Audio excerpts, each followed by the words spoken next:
ఎన్నికల్లో ప్రజలకిచ్చిన మాట నిలబెట్టుకున్నామని తెలంగాణ రాష్ట్ర ప్రభుత్వ విప్ ఆలేరు ఎమ్మెల్యే బీర్లా ఐలయ్య సంతోషం వ్యక్తం చేశారు. తెలంగాణ రాష్ట్ర కేబినెట్ సమావేశంలో గంధమల్ల రిజర్వాయర్ నిర్మాణం 1.41 టీఎంసీలుగా ఆమోదం తెలిపిందన్నారు. నియోజకవర్గ ప్రజల గంధమల్ల గ్రామ ప్రజల తరపున ముఖ్యమంత్రి రేవంత్ రెడ్డికి, భారీ నీటిపారుదల శాఖ మంత్రి ఉత్తమ్ కుమార్ రెడ్డికి ఎమ్మెల్యే బీర్లా ఐలయ్య ప్రత్యేక కృతజ్ఞతలు తెలిపారు. తుర్కపల్లి మండలం గంధమల్ల జలాశయ నిర్మాణానికి ప్రభుత్వం పచ్చజెండా ఊపింది. గురువారం జరిగిన మంత్రిమండలి సమావేశంలో జలాశయం నిర్మాణానికి ఆమోదం తెలిపింది. దీంతో ఆలేరు నియోజకవర్గంలో సాగు, తాగునీటి కష్టాలు తొలగిపోనున్నాయి. కరువు నుంచి ఆలేరు నియోజకవర్గంలోని పలు మండలాలు విముక్తి కానున్నాయి. కాగా గత అసెంబ్లీ సమావేశంలో పలు నియోజకవర్గాల్లో జరిగిన సమావేశంలో 1.41 టీఎంసీల రిజర్వాయర్ సామర్థ్యాన్ని పెంచాలని ప్రభుత్వ విప్ ఆలేరు ఎమ్మెల్యే బీర్లా ఐలయ్య అనేక సార్లు ప్రభుత్వానికి విన్నవించుకున్నారు. అదేవిధంగా గత ఏడాది ఆగస్టు 30న భువనగిరిలో జరిగిన పార్లమెంటు స్థాయి సమీక్ష సమావేశంలో గంధమల్ల రిజర్వాయర్ ను మంజూరు చేస్తున్నట్లు భారీ నీటిపారుదల శాఖ మంత్రి ఉత్తమ్ కుమార్ రెడ్డి వెల్లడించారు.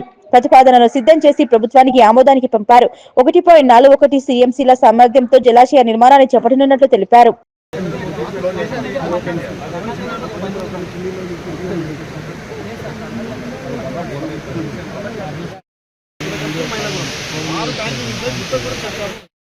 మీ సేపు చూడండి అని ఒక 5 days తర్వాత ఇంకా మనకు అంత ఇబ్బంది అంత చేతులు మరి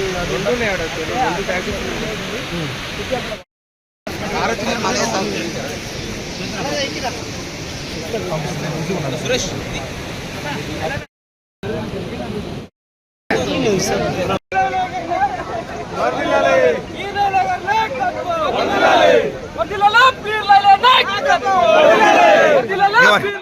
అన్న కుదరి దర్పు దరగానే దరి దరి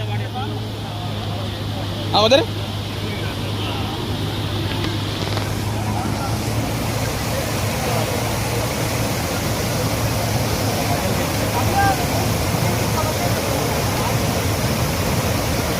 నన్ను జరిపే వాళ్ళు నా ఫోన్ పడుతున్నాయి.